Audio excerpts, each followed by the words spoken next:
Next हम discuss करते हैं स्टेट्स एंड यूनियन टेरिटरीज के कुछ एमसीक्यूज। ये एमसीक्यूज बहुत इंपॉर्टेंट होने वाले हैं, इनसे आपको बहुत इन डेप्थ सीखने को मिलेगा कि कैसे जो आपने अभी तक आर्टिकल्स याद किए हैं, जो आपने कॉन्सेप्ट सीखे हैं, उनको कैसे अप्लाई करना है। शुरू करते हैं हम। Indian parliament has the power to create a new state under which of the following constitutional provision. तो रीड करो क्वेश्चन। आपको लगता है कि आपको आर्टिकल 1 2 3 4 5 ये सारे याद हैं, ठीक है, बट फिर भी मेजॉरिटी ऑफ द स्टूडेंट्स अभी इस क्वेश्चन को गलत ही करेंगे कि आर्टिकल 1 चाहिए, 2 चाहिए, 3 चाहिए, 4 चाहिए, 5 चाहिए। देखो, दो डिफरेंस हमेशा याद रखना, आर्टिकल नंबर 2 और आर्टिकल नंबर 3 में। आर्टिकल नंबर 2 में हम दो वर्ड्स का यूज करते हैं और ये कॉन्स्टिट्यूशन में एज इट इज लिखे हुए हैं, एडमिशन और establishment of the new states. Admission और establishment of the new states, यहाँ पे क्रिएट कर रहे हैं हम नई स्टेट को।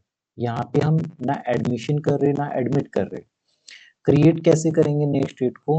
हमारे पास आंध्रा पहले से था, हमने तेलंगाना बना दिया, ठीक है। हमारे पास यूपी पहले से था, हमने उत्तराखंड बना दिया। तो ये सारी चीजें कहाँ पे आती है? आर्टिकल नंबर 3 में आती है। आर्टिकल नंबर 3 में the power to carve out a new state is vested in parliament. ये तो पता ही है हमें कि पार्लियामेंट के पास पावर है ये वाली। तो which one of the following is empowered to? Boundaries को आपको चेंज करना है तो किसके पास शक्तियां हैं? पार्लियामेंट के पास, राष्ट्रपति के पास, Lok Sabha, supreme court. Real time exam में जिन्होंने ये वाला पार्ट नहीं पढ़ा होता तो वो कंफ्यूज हो सकते हैं इन दोनों में, ठीक है। पर पार्लियामेंट, लोकसभा पार्लियामेंट का एक हिस्सा है। पार्लियामेंट में तीन पार्ट्स हैं, लोकसभा, राज्यसभा और प्रेसिडेंट। तो पार्लियामेंट इसका सही आंसर होगा, तो इसमें कंफ्यूज नहीं होना।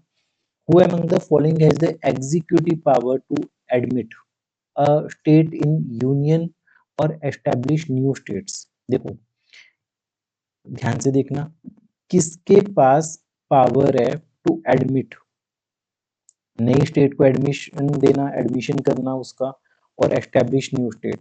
तो ये पार्लियामेंट। ये आर्टिकल कौन सा कहते हैं? 2 कहते हैं। ये आर्टिकल 2 बोलते हैं। उसके बाद with reference to federal system in India which of the following is और are correct? States have no right to secede from the union under the constitution of India. बिल्कुल ठीक है।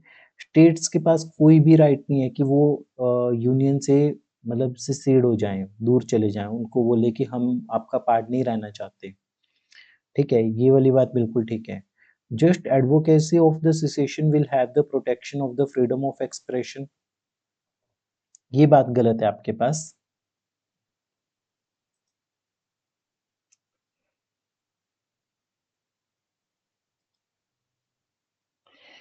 सेकंड स्टेटमेंट को ध्यान से देखना एक बार आप। इसने बोले कि जस्ट एडवोकेसी ऑफ secession, ठीक है, will have the protection of the freedom of expression. सबसे पहले समझो, इसको समझने में प्रॉब्लम आएगी। मान लो कि एक पर्सन है, एक पर्सन क्या करते हैं, वो एडवोकेट करते हैं, वो कहते हैं कि हरियाणा को इंडिया से अलग हो जाना चाहिए, हरियाणा को इंडिया से अलग हो जाना चाहिए। वो इस चीज को लेके उसकी वकालत करते हैं, वो एडवोकेसी करते हैं सिसेशन की। अब क्या वो ये बोल सकते हैं कि मेरे पास तो फ्रीडम ऑफ एक्सप्रेशन है तो मैं कुछ भी बोलूं? ये वाली चीज मैंने बोली है तो मेरे पास फ्रीडम ऑफ एक्सप्रेशन है तो मैं ये वाली बात बोल सकता हूँ कि हरियाणा को इंडिया से अलग हो जानी चाहिए? नो, क्योंकि अंडर आर्टिकल 19 हमारे पास एक रिस्ट्रिक्शन होती है कि फ्रीडम ऑफ एक्सप्रेशन की रिस्ट्रिक्शन क्या होती है? Sovereignty and unity and integrity of India को नुकसान नहीं होना चाहिए। पर ये तो डायरेक्टली इंटीग्रिटी ऑफ इंडिया को नुकसान कर रहे हैं ये वाली स्टेटमेंट्स तो, कि हरियाणा को फ्री कर दो, हरियाणा को एक सेपरेट कंट्री बना दो। तो ये चीज गलत हो जाएगी। Advocacy of secession will have the protection of freedom of expression? No, इसके पास नहीं होता। तो आंसर सिर्फ ए होगा आपके पास कि स्टेट्स के पास कोई भी राइट नहीं है to secede from the union under the constitution of India. Next बात करते हैं, after independence, in which year were the Indian states reorganized on the linguistic basis? 1953 में, अक्टूबर 1953 में गवर्नमेंट ऑफ इंडिया ने क्रिएट किया था first linguistic state known as the Andhra Pradesh.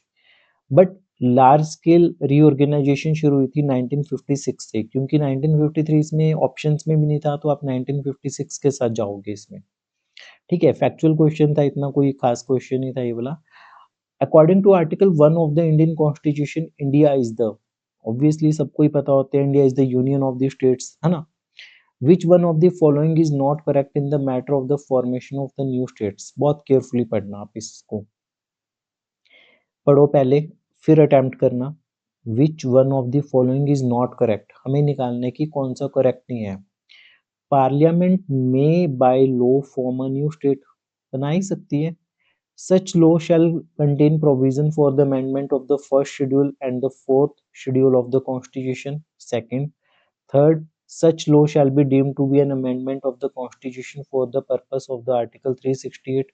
ठीक है, और D, no bill for enacting such law shall be introduced in the Parliament unless it has been referred to the legislature of the states whose areas boundaries are name is affected. ठीक है, तो ये क्या कह रहा है आपको, basically एक चीज जो आपको याद रखनी है कि अगर आप न्यू स्टेट्स फॉर्म करते हो तो ऐसा कोई भी कानून जो लेके आते हो वो अमेंडमेंट नहीं होता of the constitution for the purpose of article 368। तो ये स्टेटमेंट आपकी गलत हो जाएगी। ये ठीक है, पार्लियामेंट बना सकते हैं, ठीक है, उससे जो भी चेंजेस आएंगे तो उसमें आपके फर्स्ट शेड्यूल में और फोर्थ शेड्यूल में चेंजेस आएंगे, ठीक है। और उसके बाद कोई भी बिल पार्लियामेंट में इनेक्ट नहीं किया जा सकता जब तक कि उसे एक बार रेफर ना किया जाए कंसर्न्ड लेजिस्लेचर के पास, ठीक है। तो ऑप्शन नंबर सी ही गलत है आपके पास। A bill for the purpose of creating a new state in India must be pass by, simple majority के साथ पास होगी, आपको ये बिल्कुल याद रखना है, ठीक है। देखो 2/3 ऑफ द स्टेट्स जब तब चाहिए होती है जब मतलब कि पूरे कंट्री वाइज कोई मतलब कोई कंसर्न टॉपिक है। अब इस केस में आपके पास क्या है, इस केस में जो दो कंसर्न स्टेट्स है सिर्फ उन्हीं का ही इशू है।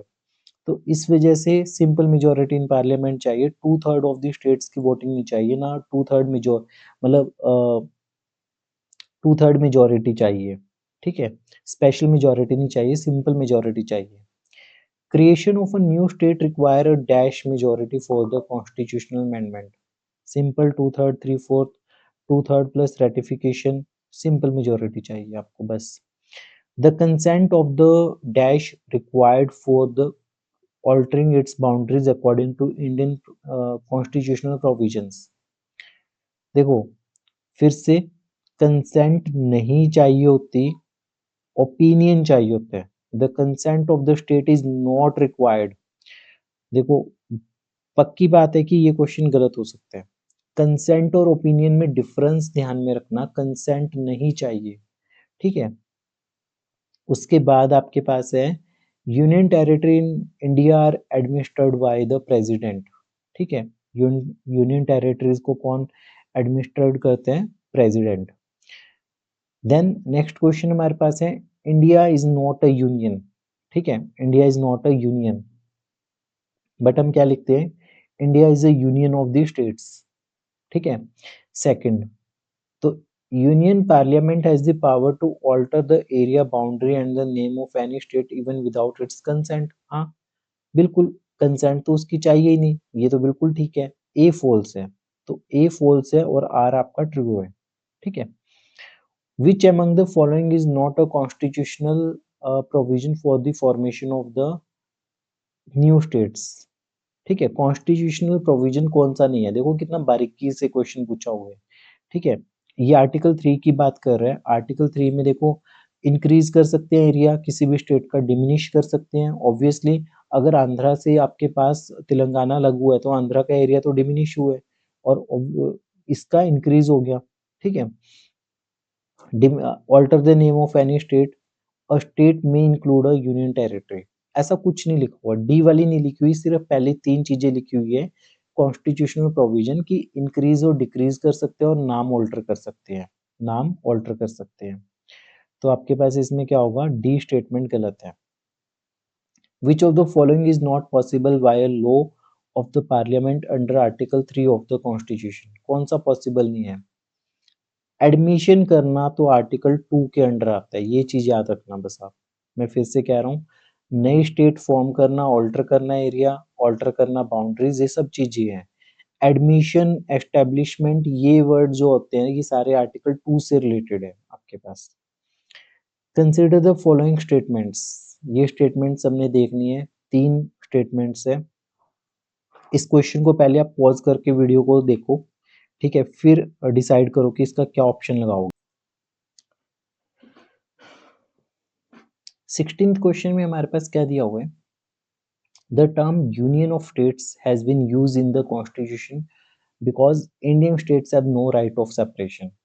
ये बिल्कुल ठीक है, स्टेट्स के पास कोई भी राइट नहीं है सेपरेट होने का, ठीक है। यूनियन ऑफ स्टेट्स का इसलिए यूज हुआ है, फेडरेशन ऑफ स्टेट्स नहीं यूज हुआ, यूनियन ऑफ स्टेट्स यूज हुए।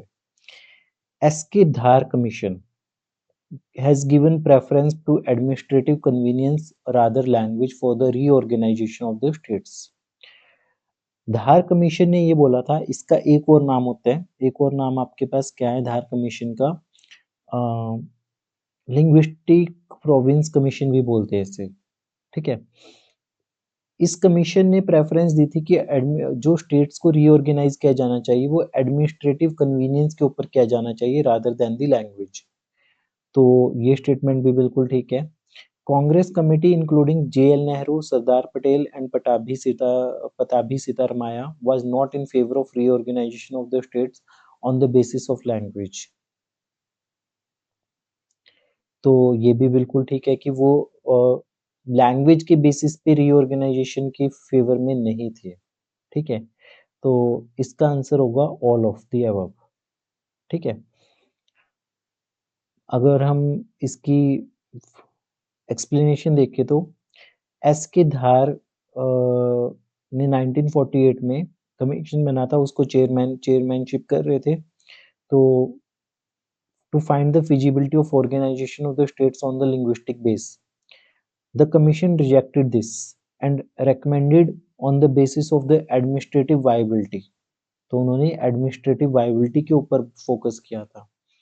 बाद में कांग्रेस ने अपने ही 3 नेताओं को लेके, जे.एल. नेहरू, पटेल और सीतारमैया को लेके जेवीपी कमेटी बोलते हैं, वो बनाई। तो उन्होंने भी रिजेक्ट कर दिया लिंग्विस्टिक बेसिस पे रीऑर्गेनाइजेशन ऑफ द स्टेट्स को रिजेक्ट कर दिया। पावर टू इंक्लूड और admit any state into the union of India, power to include और admit any state into union of India, ये पार्लियामेंट के पास है। If a new state is to be formed, which schedule of the constitution will need to be amended? तो बहुत important है ये वाली चीज। फर्स्ट शेड्यूल जो होगा वो चेंज होगा आपके पास। कौन सा चेंज होगा? फर्स्ट वाला शेड्यूल चेंज होगा, ठीक है। जब कभी भी न्यू स्टेट फॉर्म्ड होगी तो आपके पास फर्स्ट शेड्यूल में चेंजेस आएंगे। कितनी यूनियन टेरिटरीज है इंडिया में? आज के टाइम में भी वैसे 8 है, ठीक है, 8 यूनियन टेरिटरीज हैं। तो करंट में ये वाला क्वेश्चन 8 आएगा। How many seats are reserved for the UTs in the Lok Sabha? ये क्वेश्चन चेक करना पड़ेगा एट प्रेजेंट क्या होगा, ठीक है, कि कितनी सीट्स यूटीज के लिए रिजर्व्ड है। How many states and UTs did the state reorganisation commission create in 1956? तो उस टाइम पे 14 स्टेट्स और 6 यूटीज फॉर्म्ड हुई थी इसकी हेल्प से, और आंध्र प्रदेश पहली स्टेट थी। तो ये क्वेश्चन इंपॉर्टेंट है कि कितनी स्टेट्स और UTs did the state reorganisation commission create in 1956? How many states and union territories are there in India? ये क्वेश्चन आज के टाइम में गलत हो जाएगा इसका आंसर, ठीक है। आई गेस 28 स्टेट्स और 8 यूनियन टेरिटरीज होंगे आपके पास इसका answer. The number of Indian states after the formation of Telangana, इस क्वेश्चन की रेलिवेंस बिल्कुल भी नहीं है, ठीक है। Which of the following is not a union territory? Goa एक प्रॉपर स्टेट है, ठीक है। तो Goa is the only state in the given option, Goa is the only state, बाकी तीनों यूटीज है। The capital of which state has not been renamed after the attainment of the freedom? तो ये भी बहुत फैक्चुअल क्वेश्चन ही है कि Andhra Pradesh, the capital of Andhra Pradesh has not been change till now after independence. तो ये सारी देखो, तमिलनाडु की मद्रास होती थी, अब चेन्नई होगी, वेस्ट बंगाल की कल कैलकाटा, अब कोलकाता होगी, बॉम्बे मुंबई होगी, पौंडुचेरी पुडुचेरी होगी, कर्नाटका की बैंगलोर से बेंगलुरु होगी, केरला की त्रिवेंद्रम से तिरुवनंतपुरम होगी। तो ये सारी है, बट आंध्र प्रदेश की नहीं चेंज हुई। ठीक है, अमरावती, अब इसकी कैपिटल्स तीन है। अमरावती लेजिस्लेटिव कैपिटल है, विशाखापट्टनम एग्जीक्यूटिव कैपिटल है, और कुर्नूल आपका जुडिशियल कैपिटल है इसकी, आंध्र प्रदेश की। ठीक है, दिल्ली क्या चीज है? दिल्ली एक यूनियन टेरिटरी है। ये बहुत इजी क्वेश्चन है। Delhi is an union territory. Why which constitutional amendment Delhi was given the status of the NCR? Very important question. Constitutional amendment के पर्सपेक्टिव से भी और वैसे भी कि दिल्ली को एनसीआर का किसने दिया था, तो ये दिया था 69th अमेंडमेंट एक्ट 1991 में। तो 69th अमेंडमेंट एक्ट को आप दिल्ली से रिलेट कर लो। ठीक है, दिल्ली में सब उलट पुलट चलता रहता है। 6 को जब आप मतलब वर्टिकल इमेज वगैरह ड्रॉ करोगे तो 9 दिखेगा, मिरर इमेज वगैरह। तो 6 9 तो ऐसे समझ लो कि 6 9 को याद कर लो कि दिल्ली को एनसीआर का जो स्टेटस दिया था वो इसी अमेंडमेंट से दिया था, 69 से। विच one of the following pair is not correctly matched? इनमें से कौन से पेयर्स है जो करेक्टली मैच नहीं है अंडर आर्टिकल 240? देखो, आर्टिकल 240 का काम क्या है? आर्टिकल 240 का काम है power of the president to make regulation for the union territories. ठीक है, 241 ए में अंडमान एंड निकोबार है, बी में लक्षद्वीप है, ये तो हो गए समुद्री इलाके। ठीक है, फिर आपके पास 1 सी में दादरा एंड नगर हवेली, अब ये भी चेंज हो चुके हैं, ये भी दोनों एक ही हो चुके हैं। तो इस क्वेश्चन को भी अभी इसकी रेलिवेंस खत्म है, इस क्वेश्चन को भी छोड़ सकते हैं हम। तो इसका हमारे पास सी और डी दोनों ऑप्शंस गलत हो जाएंगे आज के कॉन्टेक्स्ट में। ठीक है, तो मेन बस आप 240 को लेके ये चीज़ याद रखना कि ए और बी वाला पार्ट सबसे पहले तो इसकी लिस्ट हम किसी और वीडियो में कवर कर लेंगे, Andaman and Nicobar islands and Lakshadweep. ठीक है, फिर हमारे पास क्वेश्चन है कि विच one of the following statements is incorrect? इनमें से कौन सी स्टेटमेंट इनकरेक्ट है हमारे पास? तो इनकरेक्ट है हमारे पास डी स्टेटमेंट कि Dadar and Nagar Haveli were under French colonial rule till 1954। सिर्फ एक वर्ड है, फ्रेंच नहीं थे वो, पोर्तुगीज रूल था, पुर्तगाल का रूल था वहां पे। किसका था? पुर्तगाल का। तो दादा, दादरा से दादा निकाल लो, पुर्तगाल से पोता, पोता निकाल लो, जो मर्जी निकाल लो आप। और Dadra and Nagar Haveli were under Portuguese rule. ठीक है, Sikkim become a state of India under which amendment? C, 35th amendment. तो यहाँ पे भी अब तक हमने दो अमेंडमेंट देखे। 69 कौन सी थी? दिल्ली को एनसीआर रीजन में लेके आने के लिए थी, और 35th अमेंडमेंट हमारी किसको लेके? सिक्किम को लेके है। किसको लेके? सिक्किम को लेके है। तो सिक्किम द नॉर्थ ईस्ट में स्टेट है ये 22वीं स्टेट बनी थी। कौन सी बनी थी? 22वीं, by using the 36th amendment of the constitution in 1975। In 1974, the Sikkim Assembly passed a Government of Sikkim Act 1974, which give the way for the setting of the first ever responsible government of the Sikkim। ठीक है, तो इसमें आपने दो चीजें याद रखनी है कि सिक्किम इंडिया की स्टेट कब बनी थी? 35th अमेंडमेंट के अकॉर्डिंगली। किसके अकॉर्डिंगली? 35th अमेंडमेंट के अकॉर्डिंगली। देखो, 36th अमेंडमेंट में क्या हुआ था? 36th अमेंडमेंट में हमारे पास सिक्किम को फुल स्टेटहुड दे दिया था, और 36th अमेंडमेंट हमारे पास ऑप्शंस में नहीं है, इसलिए 35th।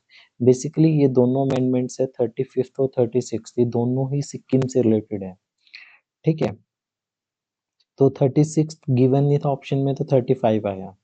India also passed the 35th Amendment, which inserted a new Article 2A, and as 36th Amendment Act integrated Sikkim as the full-fledged state. उस टाइम पे ये एसोसिएटेड स्टेट के तौर पे आई थी 35th अमेंडमेंट के दौरान, और 36th के दौरान आपके पास आई थी फुल स्टेटहुड के एज ए फुल स्टेट। ठीक है, उसके बाद which of the following constitutional amendment inserted Sikkim as a full fledge state? तो इसका आंसर तो सी होगा। A separator Vananchal state carved out of the Bihar can be made possible by the, आपको एक सेपरेट स्टेट बनानी है, बिहार से अलग करनी है। ठीक है, तो ये कौन करेगा? लेजिस्लेशन स्टेट असेंबली में, बिल्कुल गलत। ऑर्डिनेंस गवर्नर पास करेगा, ये भी गलत। कंप्लीटिंग द कॉन्स्टिट्यूशनल फॉर्मेलिटीज, ये भी गलत। डी ऑप्शन है, ये आपको पार्लियामेंट के पास दिया हुआ है। नेक्स्ट आपके पास है which of the following is correct chronological order of the formation of the states? देखो, ये क्रोनोलॉजिकल ऑर्डर आप सोच के देखो कि यूपीएससी में 2007 में पूछा गया है, 2007 में यूपीएससी में पूछा जा चुका है। तो आपको एक क्रोनोलॉजिकल ऑर्डर पूरा का पूरा पता होना चाहिए कि स्टेट्स किस क्रोनोलॉजी में बनी है। तो वो डिस्कस करते हैं हम एक ट्रिक की हेल्प से।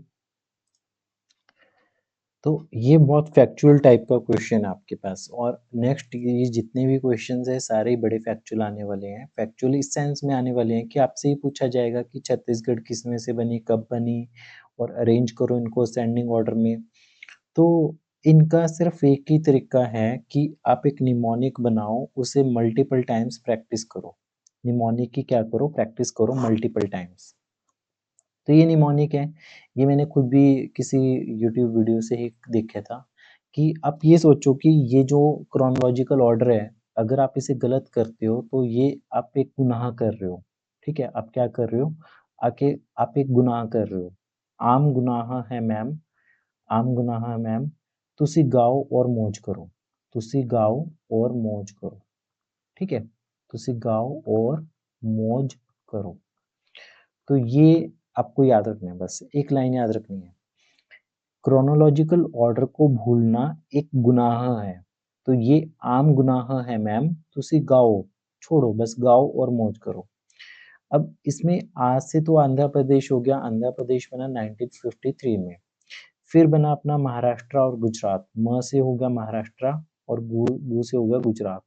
ठीक है, महाराष्ट्र और गुजरात आपके पास कहाँ पे आ गए? 1960 में आ गए। फिर आपके पास ना से आएगा नागालैंड, क्या आएगा? ना से नागालैंड आएगा।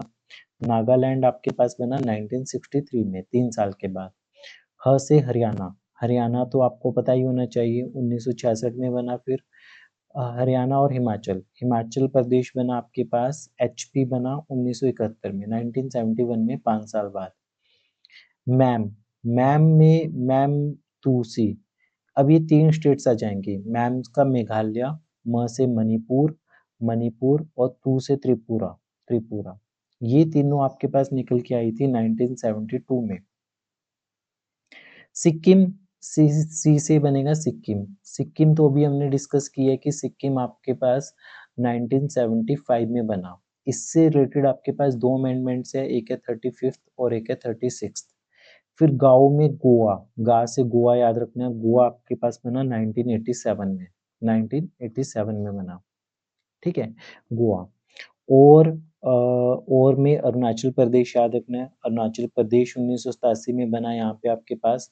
और मिजोरम, मिजोरम आपके पास बना 1987 में।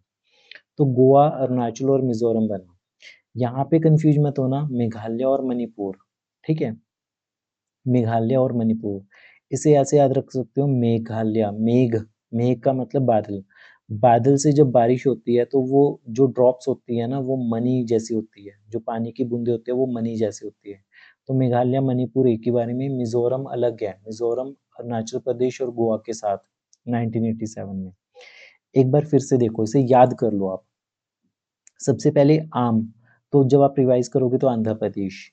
आम, गुनाह, म में महाराष्ट्र, गु से गुजरात, गुनाह गुजरात, गुनाह नागालैंड, ह से हरियाणा, है, आम गुनाह है हिमाचल प्रदेश, है मैम, मैम में मेघालय, दूसरा म से मणिपुर, मेघालय मणिपुर में, आम गुनाह है मैम, तुसी से त्रिपुरा, त्रिपुरा तुसी, सी से सिक्किम, मौज करो, सिक्किम, तुसी गाओ, सॉरी गाओ, गाओ का गोवा हो जाएगा, मौज करो, और तुसी गाओ और मौज करो, तो गोवा अरुणाचल प्रदेश हो जाएगा, और मौज करो, मौज से मिजोरम आ जाएगा, मिजोरम। ये बने थे आपके सारे के सारे 1987 में। सिक्किम बना 1975 में, हरियाणा बना 1966 में बना, हिमाचल प्रदेश बना 5 साल बाद 1971 में, मेघालय, मणिपुर और त्रिपुरा ये सारे बने आपके पास 1972 में, महाराष्ट्र और गुजरात बना 1960 में, अरुणाचल सॉरी आंध्र प्रदेश 1953 में, नागालैंड आपके पास बना था 1963 में, और उसके बाद 3 स्टेट्स बने थे, उत्तराखंड, छत्तीसगढ़ और झारखंड। ये 2010 में 2000 में निकल के आए। 2014 में आपके पास क्या निकल के आया, 2014 में निकल के आया तेलंगाना। ठीक है, तो अब देख लो, अब देखो, अगर ये लिस्ट मैच करनी है तो मुझे नहीं लगता कोई भी दिक्कत होगी।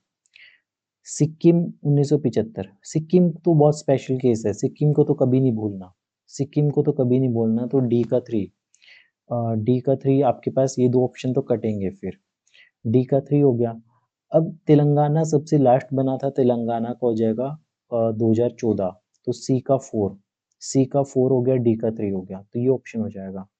नागालैंड और झारखंड, झारखंड तो बहुत बाद में बना ना, बस ये याद रखो, आम, आम, गुनाह, गुनाह, गुनाह में ना से नागालैंड आ गया, गु से गुजरात आ गया।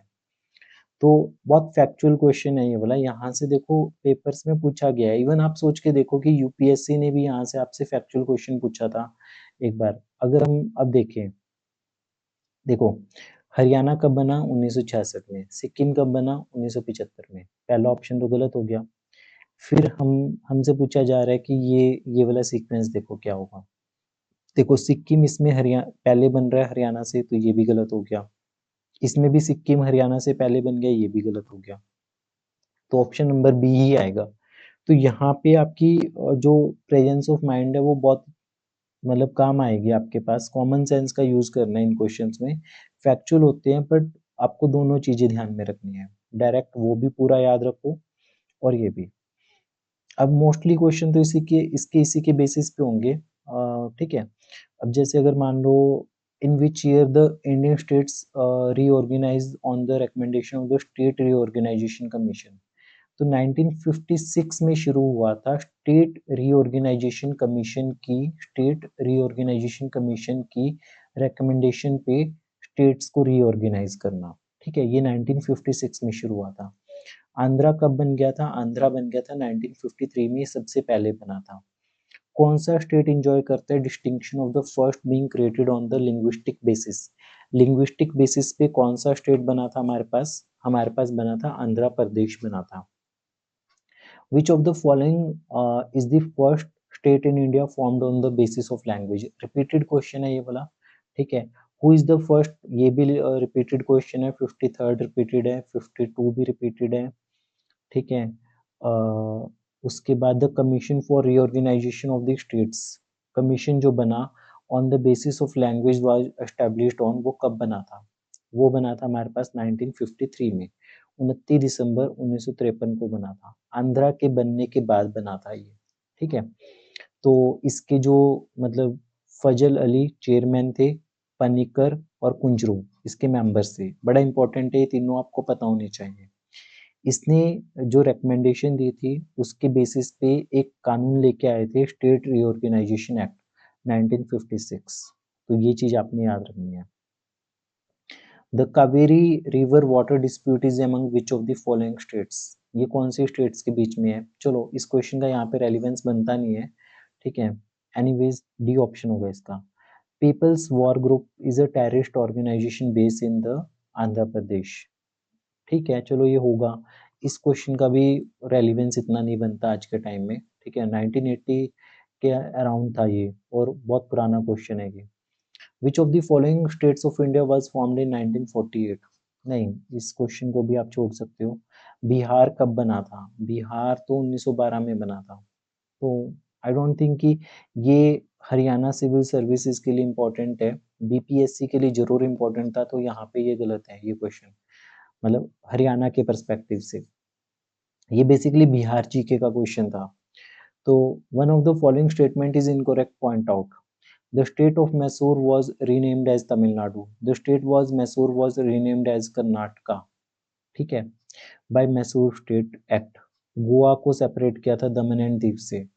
तो मेन चीज है कि स्टेट ऑफ मैसूर को रीनेम किया था कर्नाटका, ठीक है, नॉट तमिलनाडु। तो ये स्टेटमेंट आपके पास ए स्टेटमेंट है जो वो गलत है।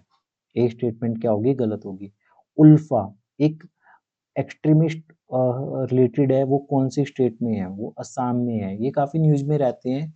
United liberation front of Assam एक separatist outfit operating in Assam है। उल्फा, बस ये याद रखना कि उल्फा ए फॉर असम, उल्फा असम से रिलेटेड करते हैं। बाकी सारे क्वेश्चंस में इसमें ऑर्डर ही पूछा हुआ है, देखो महाराष्ट्र, राजस्थान, हरियाणा। तो राजस्थान तो बहुत पहले से 1958 में बना हुआ है, महाराष्ट्र 1960 में और हरियाणा 1966 में। तो देखो एक चीज तो आपको याद ही है कि हरियाणा 1966 में बना और महाराष्ट्र बना था 1960 में। तो जिसमें हरियाणा पहले बना रखा है वो तो गलत ही कर दो ना, हरियाणा पहले बना रखा है वो तो गलत कर दो। बचा आपके पास ऑप्शन ए और सी में 50-50 बचेगा। अगर आपको पता चल गया कि राजस्थान पहले बना है 1958 में तो ठीक है, अदरवाइज मतलब दोनों में से कोई भी गैस कर सकते हो आप। सो ये पूरा टॉपिक हमारा कंप्लीट होता है। फाइनल समराइज करके अगर मैं बताऊं आपको, तो एक तो आपको आर्टिकल नंबर 2 के बारे में प्रॉपर पता होना चाहिए, आर्टिकल नंबर 3 के बारे में प्रॉपर पता होना चाहिए, एनसीआर के बारे में जो लिखा हुआ था, जो कैपिटल रीजन है दिल्ली, दिल्ली को कब एनसीआर के अंडर लेके आए, तो 69th अमेंडमेंट एक्ट के दौरान 1975 में एक बड़ी अच्छी चीज हुई कि सिक्किम इंडिया का एक स्टेट निकल के आया, 22nd स्टेट निकल के आया वो। और इसके लिए 2 अमेंडमेंट्स काम में आई, 35th और 36th अमेंडमेंट काम में आई। तो आर्टिकल 2 के प्रोविजन, 3 के प्रोविजन और ये सारी चीजें आपको पता होनी चाहिए। उसके अलावा किस सीक्वेंस में स्टेट्स बनी, किस सीक्वेंस में स्टेट्स बनी as a civil servant, as a future civil servant, आपको ये पूरा एक क्रोनोलॉजिकल ऑर्डर पता होना चाहिए कि 1966 में हरियाणा बना, 5 साल बाद हिमाचल बना, इस तरीके से। ठीक है, उम्मीद करता हूँ कि ये सारा टॉपिक आपको समझ आया होगा। ठीक है, कुछ अच्छे क्वेश्चन थे, कुछ रिपीटेड क्वेश्चन थे, कुछ फैक्चुअल क्वेश्चंस भी थे, बट होपफुली ये वीडियो कवर करने के बाद आपको ये टॉपिक कवर हो जाएगा। इन केस इसकी पीडीएफ या फिर एमसीक्यूज प्रैक्टिस करना चाहते हो तो आप टेलीग्राम चैनल ज्वाइन कर सकते हो। मिलती है अपनी नेक्स्ट वीडियो में। टिल देन पढ़ते रहिए, प्रैक्टिस करते रहिए अभ्यास स्कूल क्लासेस के साथ।